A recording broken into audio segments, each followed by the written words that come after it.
foster care with Gay WK.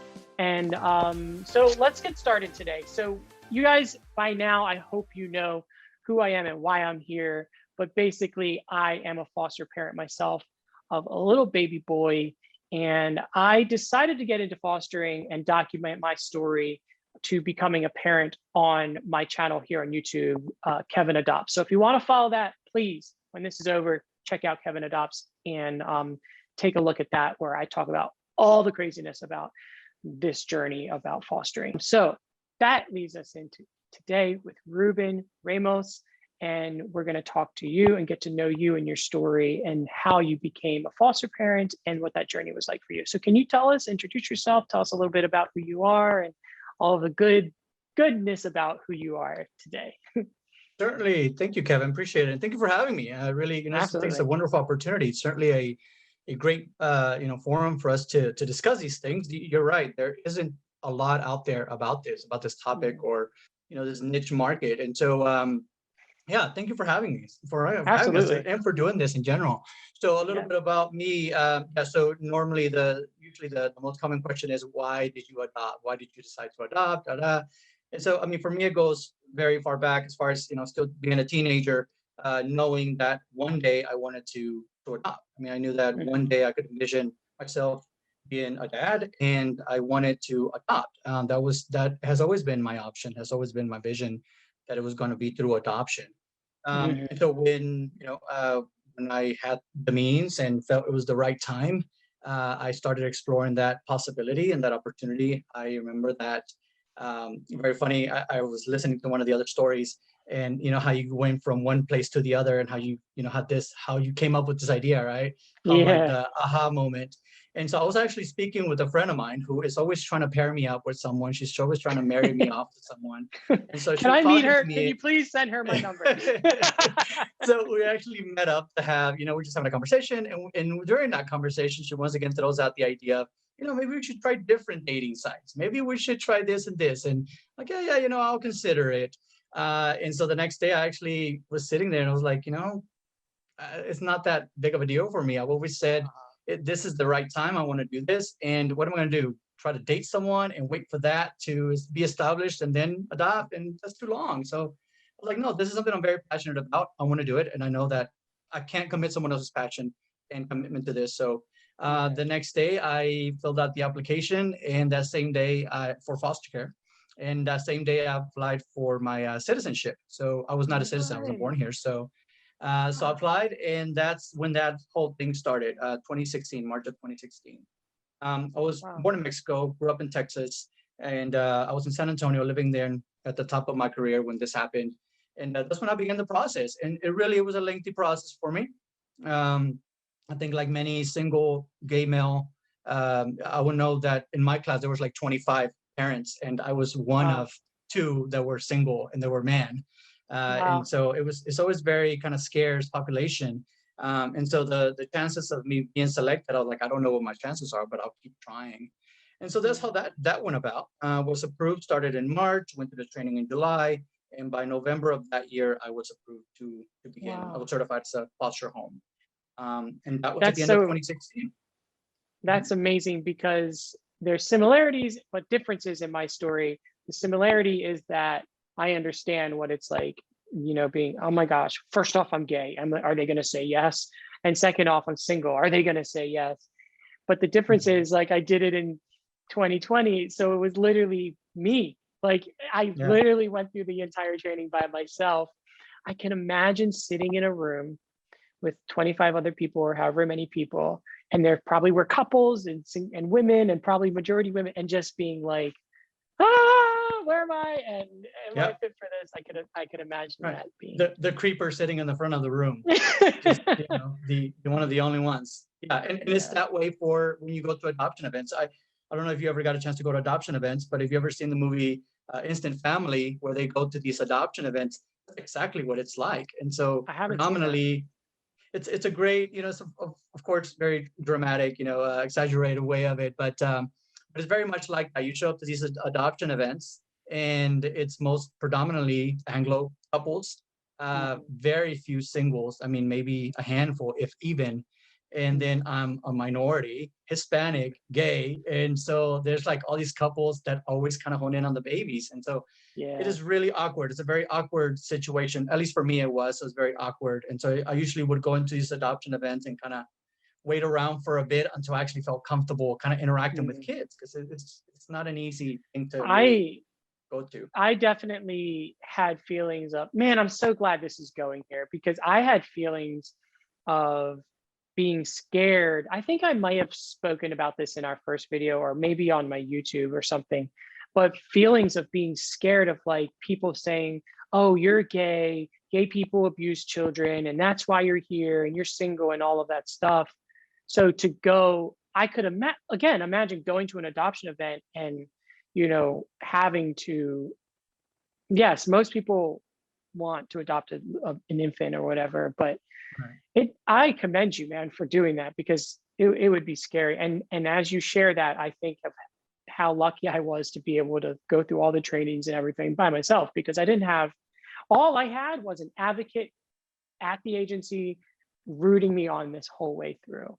Um, Yeah, so no, that's that's really that's good cool. support. I actually did it through the state. I didn't do it through a private agency at the time. Hmm. Living in San Antonio at the times, it was not privatized, so you can actually go through the training through the state and Oh, be nice. certified through the state. So I actually went through the state training, Yeah. and so that was different. It's different. I have some friends that I have one friend who went through, who I met through my current agency, and then another friend who is currently going through the state as well.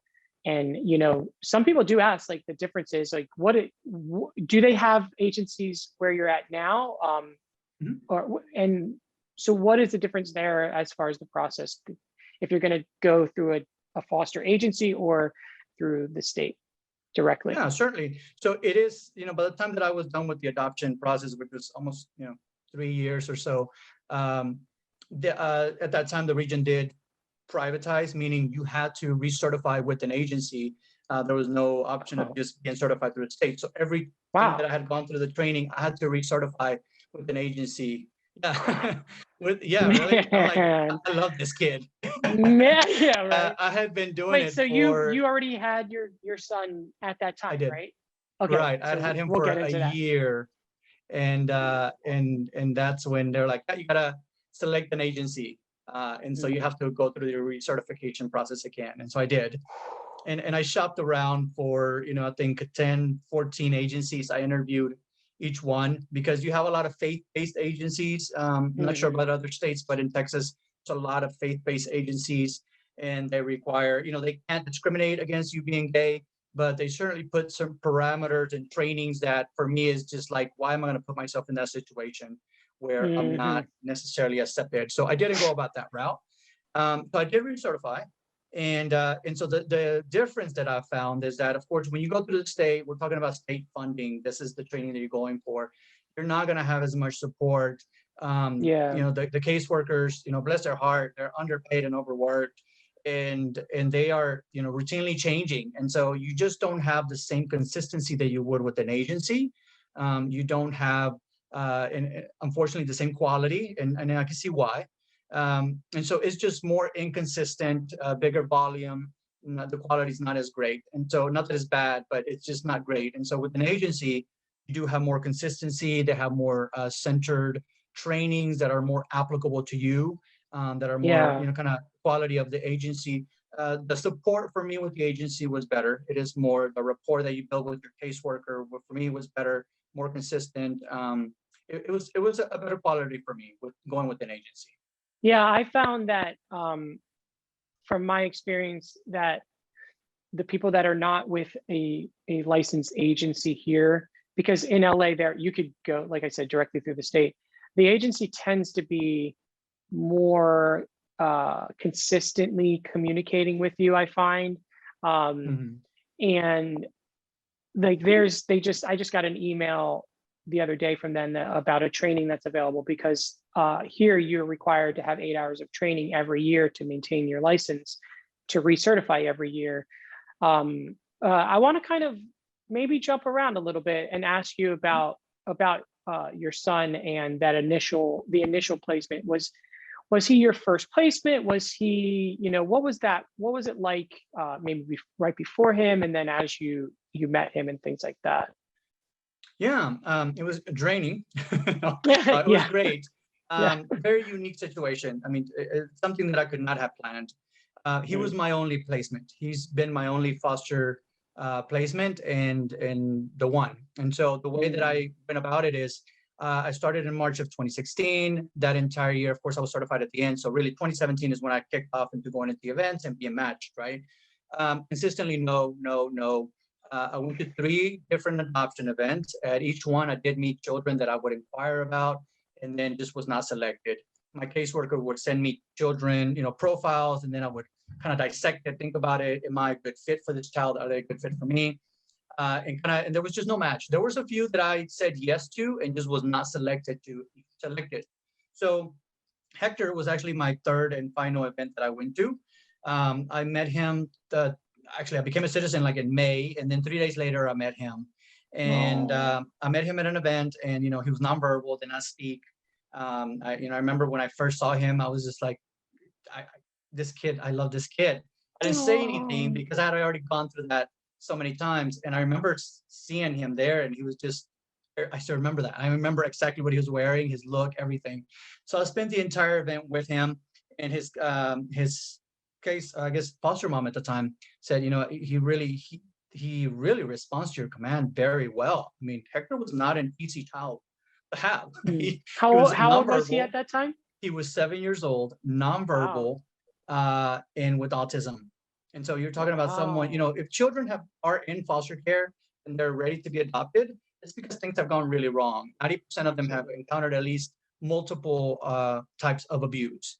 And Mm, that was no different for most of these kiddos that were there. And so and imagine going through that, being 7 years old and unable to speak. I mean, of course you're gonna have behaviors. And so he yeah. was a tough one. And so I inquired with them, and later on, I think a month later, I was told no. I was told that I was not selected. It made sense. Oh, The family that was selected for him, he was already there being fostered through them. There were a couple, they had already fostered kids before.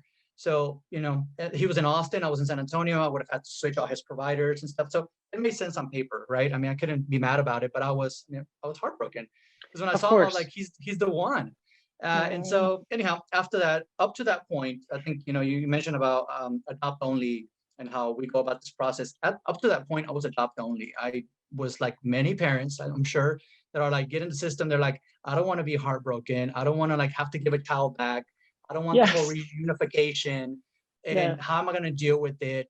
Uh, you know, Hector changed that for me very fast. Mm, After that, I was like, because I do know that there's a difference. If you're adopt only versus foster, it's easier to place children with you if you're foster or foster to adopt. That's just a no-brainer.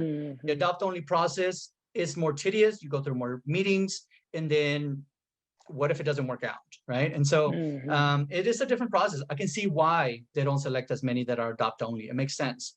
And so mhm. I was not selected. So after that, I was like, I will become dually certified. I will become foster to adopt. I'll take it if that's going to make it Wow. easier next time. And so I did. Was still not selected, and then I certified for respite. Was still not selected, and then at the end of that year, which was December, I was selected for 2 girls. There was Oh, 3 and a 5-year-old, and I was told yes, and I was like, finally, like I've been selected. They're coming. They're like, we're wow. gonna place them next Wednesday. This was a Friday, and I'm in the middle of a gala when they call me, and so I'm like, so excited, and yeah, and then came, Tuesday, Wednesday. Came Monday, Tuesday, nothing, and I'm like, again. So I called, and they're like, unfortunately, they were placed with another family. Oh. That's enough. I'd been this had happened already a few times. So Mm, came January, I was like, I'm done. It's almost going to be 2 years. Um, mm. came January, I was like, yeah, I'm done. I need to move on. I tried 2 years. I think is enough. I can say, hey, I gave it what I could, but I need Yes, to you be did. healthy. I need to be emotionally healthy. So the one week I had a conversation with myself, and I'm like, I'm ready to terminate the license. And I was like, but there's that one kid that if they ever call me for, I will say yes. I don't Mm, care what's wrong with him. I don't care what the issue is. I will take him regardless. mm. That was on a Tuesday, and then the following Tuesday came around, and I actually was going into the office. I remember I was in the garage and I was just like crying because I was like, I'm about to send in my termination for my license. I was like, gosh, it didn't happen. I felt like such a failure. Like I was never selected. Why? And so I went up the elevator and I go into my office. There was two sets of doors. I literally had just walked into the first set of doors, and had already this idea of like, I'm going to terminate my license. And that's when I got the call. And that's that's exactly when I got the Oh call. They called me, my and my God. my caseworker said, "Hey, do you remember Hector?" I was like, "Yeah." She said, "Well, it didn't work out with the other family. Are you still interested?" And I mean, I in that instant, I remember that conversation I had with myself, and I was like, I said I would say yes. So yes, absolutely. And Oh, in that time, I did not tell anyone about it. Did not tell anyone about it because I had already gone through it several times. And every time that you are let down and then they say, never mind, you're mhm. not selected, your entire family and friends hurt with you. They're all cheering for you, they're all Mhm, rooting for you, mhm. and they all hurt with you. And so this time, Hector had been the one that I said, he is the one. I love this kid. I did everything. After meeting him, I even went home and put my own provider directory for him, specifically for his Oh, needs. Uh, yeah, yeah, I mean, I was so devoted, right? dude. And so I knew that if I was going to get a no last minute, it would be very heartbreaking for everybody. So I was in silence for 3 days, and then Thursday came Oh, around, and I still had not heard anything, and I was like, God, again. And so Thursday afternoon, as I was leaving work, I got that email that said confirming the placement tomorrow, 2 p.m. And I was like, this is it. So oh I had my my God. yeah, I had my to-do list that I had already made when I was not emotional and could think well. And I said, if this was to happen, this is what I need to do. And the first thing on my list was Wow. send my out of office notification. Wow. Well, I had left my laptop at work that day, and at that red light, when I saw that email and the light turned green, I busted an illegal U-turn, Love. and I went to send out my notification. And then yeah, that Friday, the next day, he walked in. He walked in, and I mean, I could not believe it. So that Ruben, is how it all started. you have such a good heart. It is there's an energy or something about you that is so full of love. It is truly magnificent. And that story is everything that I needed to hear right now. For reasons and purposes I cannot say publicly, you have no idea how much that story just hit me. It is beautiful. It is what I choose to believe as God's work working perfectly and beautifully. It is uh, us wanting to give up, but the universe isn't done with us. There's even a sense of like you, it's like you mentioned it, self-care of like, I have to take care of myself. I've done this for 2 years. I have to take care of myself. I can't go through this again. But even as you're crying at the end in the garage, like it's like this sense of like, that it's not over. Like maybe something in you knew that it wasn't over. That was an amazing story. And I'm so happy to hear that what happened. I want to know for like it's so different in Texas. As you're explaining this, I'm like, wow, this is very different. When you mentioned adoption events and these things, like we don't have now. Granted, I started this during a pandemic, so really no Mhm. one's going out anywhere. They wouldn't have events. Yeah, But no. okay, so okay, so these events are events where you can go meet kids that are currently in the system, right? Right, Now you right. say you said you're being selected. So and it was so hard for you to get selected. Are there a lot of foster parents there and not many kids, or because a lot of the experiences I'm hearing, people were being called the day before they're getting their license. We have this kid, we take this kid, take this kid. How come do you know why it was such a different experience for you? Because this is the first time I'm ever hearing anyone say, 2 years, other than truly myself. I didn't wait 2 years. Like I was under the impression that I would get calls immediately because that's what I was told, because that's what the agency had always experienced. But because of COVID, things had drastically slowed down. And I went, I think, 2 months without ever getting a call.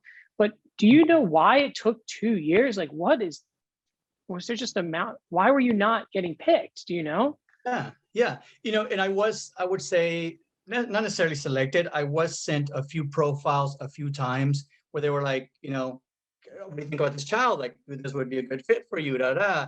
But I was going into it with very holistic approach. I mean, I'm very lucky and fortunate that three of my friends had the perfect combination. One of them's a counselor, the other one's a social worker, the other one's a behavior analyst. So every Nice. time that I would get into these profiles, I would dissect it with them and tell me, what do I need to think about that I'm not aware of? What do I need to know? Mm, And so I was sent a few profiles where I know that they were really sending them to me because they were just really tough to adopt. No, they were tough to be placed anywhere. But at the same time, I would think about, am I doing a disservice to these children when they have very high needs? Am I going to be able to meet their needs? And yeah. if I was not going to be able to meet their needs, I was like, I'm not going to do them a disservice. It's not okay for me to do that. And so the ones that were sent to me were very, the very tough ones to adopt. Mhm. And the ones that I would inquire about, more of a basic level to moderate, I was often not selected for. So as far as, is there an abundance of foster parents? There's not. I think there's always a need for foster parents. I think on paper, if I'm looking at it, and I think the culture may have something to do with it. Being in San Yes. Antonio at that time is like 70% Hispanic, and so the culture is very different there than it would in Dallas. And so overall in the state, I think at the time when I looked, there was about 16,000 children that were in foster care. So if I look at it on paper, I was a marketing director managing 16 counties. I did not have any family in San Antonio. I was just myself Mhm. and friends, and single, male, had Mhm. not had any experience with children. Um, I think on paper, if I looked at that, I'd be like, yeah, no, I'm not going to put this child's life with this guy's experiment. And it doesn't mean that it's not that is right, but on paper, for me, it makes sense. And I'm looking at it from the perspective of more of like the caseworker, because if things go wrong, the caseworker, is their liability, right? It's the state's The city. liability. Yep. Yep. Right. And so So I don't blame them for not selecting me. I can see how on paper I did not match your traditional profile of, we're going to place this child here, and then we're going to have to move them in a couple of weeks because this guy has no idea what he's doing and he has yeah. 16 counties to Yeah. manage. So on Yeah. paper, I could see why that would make sense. So I think that's So why it took so long. so okay. So now, so you're placed with Hector, right? Let's learn more about this. So you're placed with Hector. He comes into your home. What goes through your mind? Because now it's not just like you just got to put your first placement. You got the placement because you said you saw him at the adoption event and you knew he was the one. You were Mhm. told no, like you said he's autistic. That's autism. He's autism. He has autism. Okay, I'm sorry. Thank you for No, you're fine. correcting You're that. fine. You're fine. Um, and it's good that I know, I don't, it's like I want to know how to properly address everything in life, as best as I can. Um, so already something that can be more challenging to some people. And you were like, this is my child. This is the child for me, right? You didn't get him. And Right. then he comes into your house after 2 years. What the heck's going through your mind? Like, Yeah. what is going through your mind? Yeah, by that time I had sat there and waited. The appointment was at 2 p.m. It was a rainy day on a Friday, so by then it was 4 p.m. and I'd been sitting there Oh, waiting wow. for 2 hours. I didn't know what else to talk to my caseworker about. And so finally I stood up to like run to the restroom and come back, and that's when he gets there, of course. And I come back and I open, and he's already inside, and there he is, and I was just like, oh my God, like he's Yeah. right here. Uh-huh. And I mean, I think me and just my instinct, the way that I am, I don't go into my emotional state and me at the time. I was more into the like, okay, what do I need to do to make him feel comfortable, make sure that he's Mm. okay? How do I approach him? at the same time, it was just at the same time I'm yin yang of, oh my God, he's right there. Mhm. And you know, I mean, this kid, I would go, I managed Austin and San Antonio at the time, and I would purposely go to Austin more during that time, hoping that I was going to run into him one day. I And love I did that for a this. month, and I never did. And so there he was in front of me. And so I didn't know what else to say other than I came down to him and I said, hey, you know, how are you? And hey, Hector, good to see you again. And you know, we talked a little bit. He couldn't really interact in a conversation. He has very mechanic language, Mhm. and at that time, most of his language was yep, yep, yep. So he Mhm. just did not really comprehend or could have a conversation. So I remember saying, "Can I give you a hug?" And he said yes. And I remember giving him a hug, and you know, I walked him Oh, into his room and just kind of had the caseworker going with him, and you know, kind of had you got to go through. I have to go through like tons of paperwork afterwards. yeah. And being the type A person that I am, I knew I was going to ask a bunch of questions. You know, I Yes. needed to. And it's not because Yes. I needed to make sure I was going to be able to take care of him properly. So it took Mhm. another hour after that, but he was entertained in the room with the other caseworker, and I'm with the other caseworker dealing with the paperwork and asking all these questions. So finally they leave, and I still had not told anyone about it. When this whole thing was happening, I knew that there was going to be a handful of people I was going to call and tell. And instead of sending a Mhm. text message that's going to require me to go back and communicate, what I did is I went down the line, and once Hector and I were in the room, and it was just us two, I FaceTime my parents and I said, you know, I text everyone, say, I Oh. need you to be in front of your phone in a few minutes. Can you be there? And so they did. And so I FaceTime my parents, and I said, hey, do you remember Hector? And mom was like, yeah, I remember him. I mean, my mom Ah. knew how special that was to me. Yeah. And I didn't say anything other than like I turned the camera towards him and us two, and Oh. I said, he's right here. And she Oh. was just like she's like, I'm gonna that's him? cry. She's like, that's him? And I'm like, that's him. I couldn't say anything. I mean, what, you know, what can I say? I can't. And because especially with mom, you know, it Mhm. was just like, this is him. I can't talk right now. I won't be able to talk. I just wanted to tell you that he's with me and he's going to be placed with me. He came back, and I was Wow. like, okay, talk to you later, and would hang up and go down to the next person. And I did that for each one of my family members. You know, I have three siblings, Wow. and then I called, I think, three friends and did the same with them, the closest friends that That's had so been following. beautiful. So then I hung up and just Beautiful. focused with him. And that was my Yeah. first night with him. And I think there's a photo on Instagram of where it's like he's laying on the bed and he's asleep. And that was the very first photo I ever took of us. Like that was the first Mhm. night where I was like, he's right Yeah. here. Yeah, I couldn't go to Yeah. sleep. You know, I went to sleep really late and both of our doors were open, and I would wake up in the middle of the night and just like check on him, and just, I mean, it was Mhm. unreal. I remember that with mine, and like, I mean, and he was a month old, so I'm like, "Are you breathing? Are you breathing?" Literally Yeah, going into right? the room, like, "Are you breathing?" There were times I'd like shake his foot to make him wake up to make sure he's breathing. I hear you. I hear you. Yeah. I mean, you just That want is to, you know, so their life beautiful. is put into your hands. And so you just want to make sure that they're taken care of. And it takes a Yeah, lot of work to do that. it's a lot of work. It is a lot of work, but it's so Yeah. rewarding and it's so worth it. So you have him, and then you're on this journey. You're fostering him.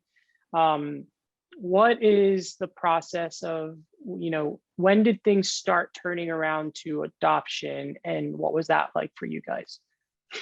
Yeah. So, no, I mean, the idea for me was always like, I'm not going to give up on this kid. You know, like this is, Hmm. I would do whatever I need to do to take care of him. If at the end, since he was not legally mine, I did know that, hey, a family member could come through last minute. Yeah. And are they going to select a family member? Possibly, because they want to keep them with the family, right? By Hmm. research Hmm. is what it shows, right? And so I went into it knowing that at the time he was not receiving all the services that he needed. In the state of Texas, and I don't know if it's the same in your state, but state of Texas, in order to receive services for autism, you need to have the diagnosis through a medical process. So, you know, a doctor has to diagnose that. He had the Yes. diagnosis through psychological evaluation. That was not sufficient. He did not have it through the educational. In school, he was just like speech delayed. And so, of course, he's not Really? receiving all the services, right? And Man. the three are separate. You can have a diagnosis through psychological and educational, and still not have the medical, you're still not going to get the autism services through the medical side. So Mhm. it took a lot of work, but the first 3 months, I was able to accomplish diagnosis on all three. And I mean, I would literally walk around with a bag, a laptop bag with all his documents, appointments, I mean, Mhm. I had a record. And everywhere I would show up, I would show him and share and stuff like that. And so I spent a lot of time. Finally, at the 3 month mark, exactly April 19th, which was placed with me January 19th, exactly April 19th, we got the diagnosis. And when that happened, I was Mm. like, finally. And You sure, know, after that, sure, 5 appointments a week is what I was dealing with on top of my wow. job that was And already being a demanding. dad. Yeah, yeah, Just right. the And normal then had things, two, the normal and then things two about sick being a dogs. dad. Oh God. Right. And then two sick Wow. dogs. I mean, it was a lot. But and at some point, I remember. So the adoption process is, once you reach 6 months, you can then file for permanent adoption.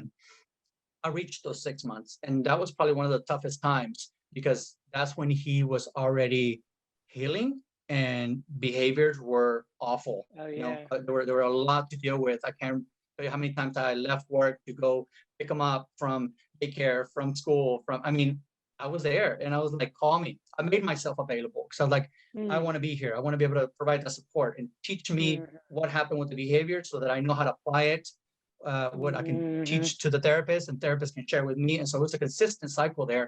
And so, yeah, that's when it was really tough. The thing that held him the most was that he was not legal. He was not a legal resident or, U.S. resident. He was born in Mexico as well. And so, Mm. so he was not legal. So until he's legal, I couldn't adopt him and I couldn't file for his legal status because he was not mine, but I came, so there Mm. was really nothing I could do. So that's Yeah. what happened there. And it did go through the healing process was the toughest part. He did have, we had visitations with biological family, and I was always picking up on patterns of behavior and had a team Oh. of people I was dealing with. I mean, at one point I was dealing with attorney, advocate, which is their advocate, their legal advocate, my caseworker, his caseworker, and since he was originally from Austin, they had a backup caseworker in San Antonio for us. So 5 people I was constantly communicating with, plus the Mm. different therapies and psychiatry and dental. That was all his services alone. And Wow. so I was Wow. constantly communicating with him. It was a lot of work, but definitely once we got the 6 7 month mark, it started getting better. But I still just could not file for adoption. So it was May of 2020 when finally, actually April. Actually, I posted this today. Today is exactly a year that I got the call that they said, That's "Hey, he's so legal." cool. And Ah, I was like, oh my God, like I know what this means. The yeah. caseworkers did not know what that meant. And I don't blame them. I mean, they have to know all these things on top of like And they immigration. have insane case loads, at least out here in LA. Like Right. they're so busy. So busy. Wow. Extremely. I don't blame them. Luckily, I was not born here and I understand the process and I understood what it was like. And so when she told me that he was legal or he had his card, she's still talking about, okay, what do we need to do next? And I'm like, with a knot in my throat, I can't even respond. And she's like, yeah, so what do we need to do next? Like, what appointments do we need to take him to? Or what does this mean? And I was like, that's it. Like, this is it. Ah. Like this, Mm. this is what we've been waiting for. And she was like, Mm. so that's it? Like nothing else? I was like, that's it. She goes, what about him being citizen? I was like, I'll have to file for that. The state does not Yeah. do their citizenship. I have to file for that Yeah. with myself. So I was like, he's legal, which means he can be adopted. She goes, oh my God, Ah. okay, I can start the process. And she goes, I know that part. So Ah. yeah, so that's when it began. In the middle of a pandemic, it was May 2020. That's when they started closing things down mid-March. So 2 months of being home, that distance learning, no job. Mhm. So I lost my job middle of March, no job, distance learning, no gyms were open. I was going crazy. I And bet. and yeah, I mean, we would be in the middle of a lesson for him, and I would say, you know what? I need to walk away and I need to go run outside for a little bit. It's like 95 degrees and I don't like running in the heat, but I'm going to Mhm. because I need to walk away for a little bit. So it's just that Yeah. tense, but I got that call in the middle of it. So Mm. from then on, it went very quickly. They actually had a scheduled, they gave me the option of doing it online in June. And I'm like, that's too soon. I need to think about like, how am I going to make this happen? And then there's so much documents that you have to go through. Excuse me. And so I needed to give myself more time. I pushed it as far as I could. And so August of 14 of 2020 is the furthest I could push it. And I really was hoping for being able to have that in-person event. That didn't happen as much as I Yeah. thought. And at the end of the day, I'm glad that was the most appropriate, because along this journey, I've had a lot of folks who have supported us from different realms of professionalism, and friends across Texas, across the nation, that were, close friends, people who actually know me and knew about what I was doing. And so because of we had the virtual event, everyone was able to witness that moment that had been Oh, cheering for yay. so long. And so that's how it went about. And so when I got the call, I hung up after the caseworker, and I was like, hey, Hector, come here. And I told him, and I was like, I always teach him ahead what it's gonna come, what we're waiting for, what's Yeah. expected. And so he knew that it was just a matter of, we're just waiting for the judge to approve our process. That's what we're waiting for. And so, yeah, I told him, I was like, guess what? You're legal. I get to finally adopt you. And he just like Ah, ran, he just like ran to oh, me and squeezed oh, me and was like, he said, I love you. I love you so much. He still has his oh. challenge in him being able to express his emotions and how he feels. And so that is how he could express that. And he couldn't say much more after that. He just grabbed me and kissed me all over my face.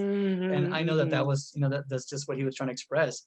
So after that, it went Yeah, very quickly. It did go very quickly. I mean, had to read his file, the redacted file. You have to read it before you decide to adopt. That yeah. was, a 370 some page file I had to read Wow, through with all the wow. details. And, I was kind of desensitized to that when I went through the training. I could read through those files Yeah, and be okay. But I had not done that for so long. And now I'm reading yeah, about a child that I'm in love with. So to read through yeah. that took a lot of balance, emotional Ooh, balance. yeah. It did, because now you're reading details about someone you're so in love with. And so, yeah, and so Hmm. August came around and we got to finally adopt, and we did it. And family did Wow. get to come down and witness that moment. Yeah. So that is so beautiful, man. So how old Thank is he you. now? He is 10. 10 years old. Wow. 10. Yeah. That's Yeah. amazing. He'll be 11. Wow. So do you think you would do this again? I had hair when I started this process. That kind of tells you how this went. Yeah. So I don't know what would I be losing then, I know, right? There was That's a still hair a on your question. face. You Yeah, got some friends of hair mine were like, left to yeah, give away. yeah, it'll be all grayed out by then. Yeah, Now, right. it's always been, when I started this, I always envisioned having two. And so it's not out of the question, but I don't know. This was not an easy process. It was not your stereotypical kind of way of Mhm. adopting. It was not the way that it normally goes for a lot of people. It's been really a journey, and a very unique one, and a very tough one.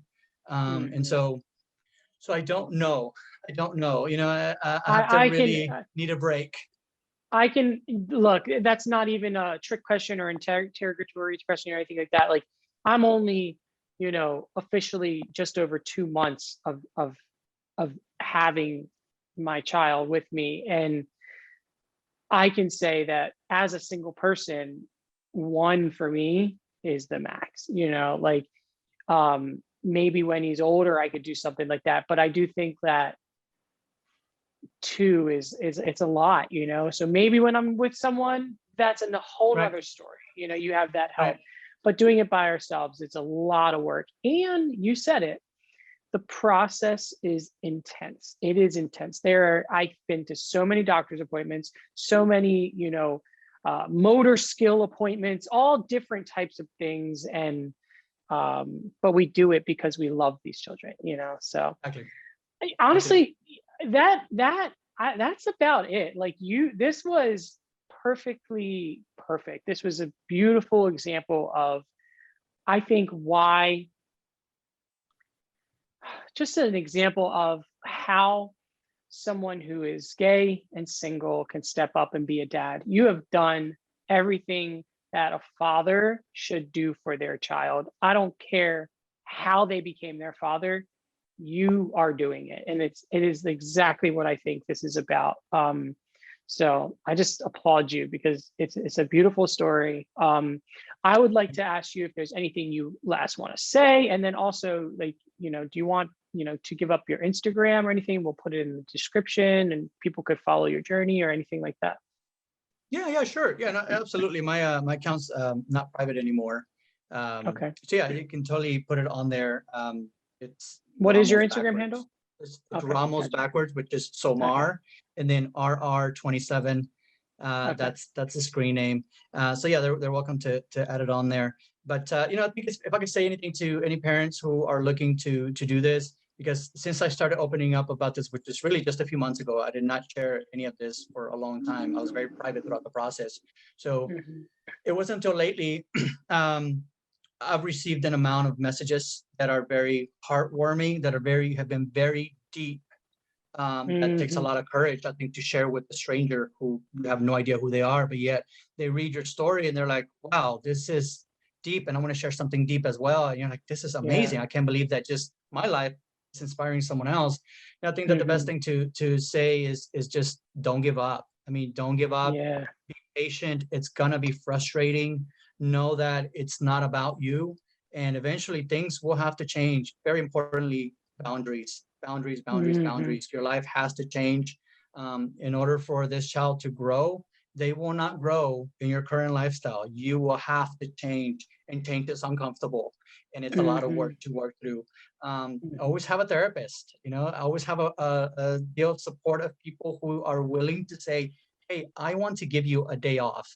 I know personally for myself, being very self-sufficient, independent, it's hard for me to say, hey, I want to just be by myself for a while. Do you mind walking them? It's tough for me to ask for that because that's not who I am. Yeah, I relate.